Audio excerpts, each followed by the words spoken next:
Pour nous, France 2030 nous a permis justement d'accompagner le changement et la transition indispensable au changement climatique. C'est un programme qui est indispensable pour justement initier et pouvoir lancer toutes les initiatives, dont la nôtre, qui permettent justement cet accompagnement à la transition. Le projet et qui se raccroche justement à la philosophie de France 2030, c'est de permettre la relance de l'industrie en France et à travers un projet d'écoquartier et de construction de logements à base de matériaux bio et géosourcés, c'était aussi d'arriver à créer et à recréer des filières qui avaient disparu et donc de créer en fin de compte de la valeur ajoutée abordable d'un point de vue évidemment coût de construction et donc de pouvoir aussi travailler sur la partie osmose entre guillemets, que ce soit pour les bâtiments ou au niveau social et sociétal avec l'ensemble de la commune. Ça peut changer la vie en fin de compte dans le mode de vie puisque cet écoquartier a été conçu pour, d'un point de vue énergétique, être le plus économe possible, voire même positif, à énergie positive, et ainsi qu'au niveau mode de vie puisque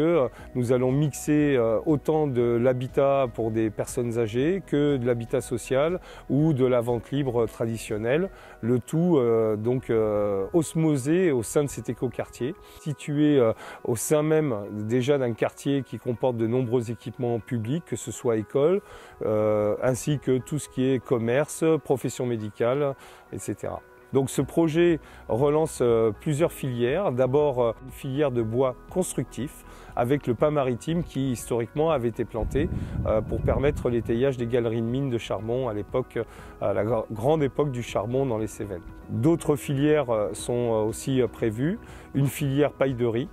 qui existe actuellement en France, mais on va dire plutôt à l'état embryonnaire. Donc il s'agit de pouvoir permettre son développement. On travaille aussi en collaboration avec le centre de formation des apprentis de Méjeanne-les-Alès à pouvoir créer plus tard une filière donc de formation d'ouvriers du bâtiment spécialisés en écomatériaux. France 2030 va pouvoir accompagner la commune à hauteur de plus de 3 millions d'euros pour financer le différentiel initial de surcoût dû justement aux matériaux bio et géosourcés. Mais l'idée, c'est d'arriver justement à industrialiser et à diffuser l'ensemble de ces filières et donc de ces matériaux qui soient bio et géosourcés, de façon à ce que